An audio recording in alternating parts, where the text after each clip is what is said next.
खाना पीना देता है जवान जवान, अल्लाह बस अल्लाह।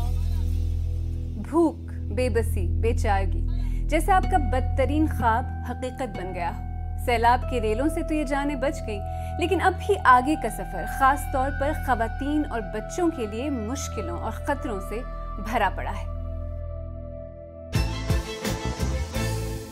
पाकिस्तान की हजारों हामला खवातीन प्रेगनेंसी के बेहद नाजुक दिन रिलीफ कैंप्स, सड़क किनारे या दर दर भटकते हुए गुजारने पर मजबूर हैं। बच्चे गैर यकीनी भूख और बीमारियों से लड़ रहे हैं और हालात बेहतर कब होंगे कोई नहीं जानता। मेरा नाम आलिया नाज की है और आए आज सहरबीन में पहले आपकी मुलाकात फाजिलपुर की फहमीदा बीबी से कराते हैं। उनकी प्रेगनेंसी का 9वां महीना चल रहा है। सारे मेरे को हमले 9वां महीना असा की में वन्यू किथे कर सकवन दिन गंदे बला दवाएं देते वाले में। फहमीदा परेशान हैं कि दवा खरीदने कहाँ जाएं। सकमेज दी जरूरत है। उन्हें डॉक्टर या दाई की सख्त जरूरत है और वो अपने होने वाले बच्चे के बारे में बहुत फिक्रमंद हैं कि कहीं उसे कुछ हो गया तो। लेकिन इलाज के लिए शहर तक जा नहीं सकती। रास्ते पानी से भरे हुए हैं। पानी में चलने से उनके पांव जख्मी हो चुके हैं और वो कई बार कीचड़ में फिसल भी चुकी हैं। 9वां महीना तिल किया कशे थी वने ढाई पवा। फहमीदा बीबी की ही तरह इस वक्त पाकिस्तान की हजारों खवातीन ऐसे ही हालात से दो चार हैं। पाकिस्तान में सैलाब से मुतासिर होने वाले तकरीबन 33 मिलियन अफराद में आधी से ज्यादा तादाद खवातीन और बच्चों की है और एक अंदाजे के मुताबिक सैलाब ज़दा इलाकों में 6.5 लाख प्रेग्नेंट खवातीन को प्रेगनेंसी और बच्चे की पैदाइश से मुतल्लिक मेडिकल सर्विसेज की ज़रूरत है। इसी महीने 73,000 के करीब औरतों के यहाँ बच्चा पैदा होगा, जिसके लिए उन्हें स्पेशलाइज्ड हेल्थ केयर की ज़रूरत होगी और कुछ इदारे उनकी मदद की कोशिश कर भी रहे हैं, लेकिन हालात इस कदर ख़राब हैं कि ये कोशिशें नाकाफ़ी साबित हो रही हैं। हमारे पास रिसेंटली कोई केस आया था जो फ्लड के साथ कोई 5 दिन का बच्चा बह गया बिकॉज जस्ट द फैक्ट यहाँ औरतों के पास बच्चा सुलाने की जगह नहीं है, तो आप सोच सकते हैं कि क्या होता है उनके साथ। जो सबसे बड़ा रिस्क फैक्टर है वो है अनसेफ बर्थ, जिससे मदर और बेबी की डेथ हो सकती है। बहुत उसके चांसेस डबल से ट्रिपल हो गए हैं। घर चला गया, बच्चे को कोई इंजरी हो गई या औरत रिकवरी प्रोसेस में और उसके पास मतलब वो इस तरह की सिचुएशन में रह रही है, तो इस तरह के केसेस हमारे पास बहुत आ रहे हैं इस वक्त भी। कुछ जगह सिर्फ बोट से एक्सेसिबल है, कुछ जगह सिर्फ हेलीकॉप्टर से एक्सेसिबल है, रोड्स हर जगह टूट गए हैं। जैसे अगर कोई प्रेग्नेंट औरत है, डिलीवरी का उसका टाइम आता है, उसको कोई दाई या कोई डॉक्टर नहीं उसके पास पहुँच सकता है और कोई इमरजेंसी होती है तो उसकी डेथ हो जाएगी। यानी सड़कों और हेल्थ केयर फैसिलिटीज़ को इतना नुकसान पहुंचा है कि चाहते हुए भी लोगों तक इमदाद नहीं पहुंच पा रही। दूसरी तरफ सैलाब से मुतासरा तकरीबन 80 लाख खवातीन ऐसी हैं जो माहवारी के एज ब्रैकेट में आती हैं। बेघर हो जाने वाली ऐसी खवातीन माहवारी के दौरान क्या कर रही हैं?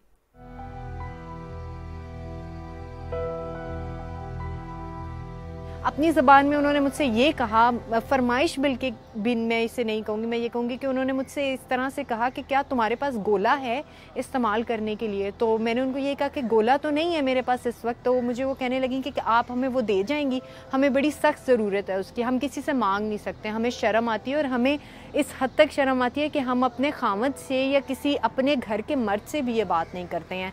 तो उन्होंने ये भी बताया कि शुरू में हमें कॉटन बॉल ज़रूर दिए गए थे जिनको हमने यूटिलाइज़ किया, लेकिन अभी हमारे पास कुछ नहीं है। और अंडरगारमेंट्स के बारे में भी उन्होंने बात की कि अगर आप हमें गोला देती हैं तो उसके साथ हमें अंडरवेयर भी ज़रूर दीजिएगा, क्योंकि हमारे किसी काम का नहीं है। और अभी फ़िल वक्त जो हम कर रहे हैं वो ये कर रहे हैं कि हम अपने कपड़ों को ही रोल करके यूटिलाइज़ करते हैं, उनको धोते हैं और फिर दोबारा वही कपड़े पहन लेते हैं। तो इस हद तक जो है इस वक्त उनकी छोटी छोटी ज़रूरियात के लिए वो बहुत मुश्किलों में मुब्तला हैं।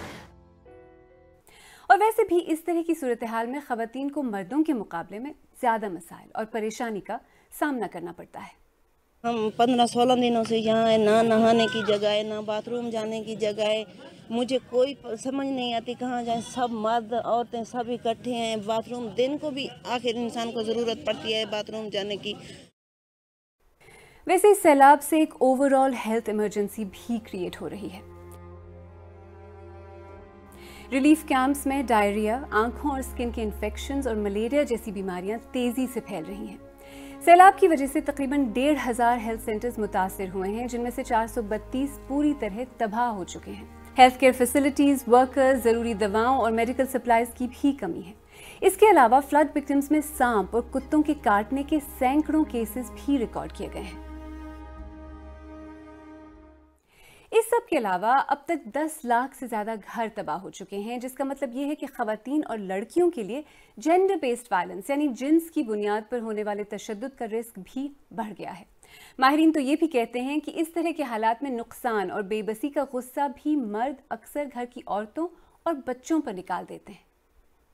खुराक तकसीम हो रहा हो तो इस दौरान अगर किसी एक खातून वहां पर खुराक लेने के लिए जाती है तो अक्सर उसके साथ भी कोई अच्छा सलूक नहीं होता है, उसको एक्सप्लॉइट किया जाता है ऐसे हालात में खुराक के बदले।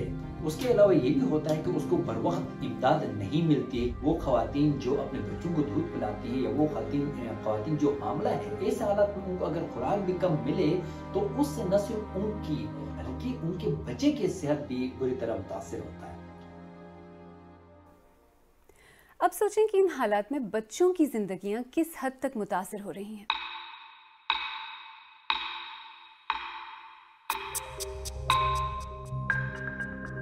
सैलाब से मुतासिर होने वाले अफराद में तकरीबन आधी तादाद बच्चों की है। यूनिसेफ का कहना है कि सैलाब के बाद फैलने वाली बीमारियों और पीने के साफ पानी और खुराक की कमी की वजह से लाखों बच्चों की जान खतरे में पड़ सकती है। जान और माल की तबाही के अलावा इस तरह की लाइफ चेंजिंग कुदरती आफात से बच्चों को शदीद सदमा भी हो सकता है, यानी नींद न आना, गैर यकीनी या डिप्रेशन के मसाइल। फिर खानदानों से बिछड़ जाने वाले बच्चों को मजीद खतरात का भी सामना होता है। मुल्क भर में कम से कम 18,000 स्कूल या तो डैमेज या फिर पूरी तरह तबाह हो चुके हैं, यानी बच्चों की तालीम तक रसाई भी एक बड़ा इशू है। और माजी में ये भी देखा गया है कि ऐसी कुदरती आफात के बाद होने वाली डिस्ट्रप्शन, दोस्तों और स्कूल का छूट जाना बच्चों को जराइम की तरफ भी ले जाता है। ये सैलाब शायद पाकिस्तान की रीसेंट तारीख का बदतरीन सैलाब है। 1/3 मुल्क, हर 7वां पाकिस्तानी डायरेक्टली या इनडायरेक्टली मुतासिर हुआ है, ये हम जानते हैं। जान और माल का शदीद नुकसान हुआ है, ये भी हमें पता है। इनफैक्ट अभी तो पाकिस्तान इस सैलाब से होने वाले जानी और माली नुकसान का हिसाब ही लगा रहा है। लेकिन इस तरह की कुदरती आफात का एक और कॉस्ट भी होता है। माहिरीन कहते हैं कि इस सैलाब की तबाही और इससे पैदा होने वाली गैर यकीनी के ज़हनी असरात और ट्रॉमा का सही अंदाज़ा वक्त के साथ ही होगा।